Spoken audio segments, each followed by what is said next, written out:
Ayos na siya mga katrak. Kasi di mo magagamit pag tagilid siya, nakalabas siya dito ngayon, alay na siya kahit tingnan natin dito sa gilid. Pantay na siya mga katrak.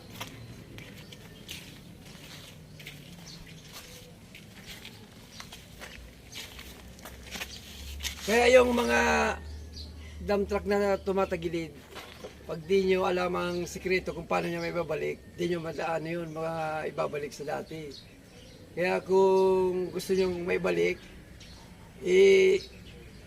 ano nyo lang ako sa Facebook, i-add nyo lang ako Nolito J. Calio at follow nyo ako sa subscribe sa Noli Vlog Truck Master mga katrak. At dito sa kabila, mayroon pa rin tayong isang ginagawa. Papalit tayo ng ulo. Bali, inalis natin lahat yung mga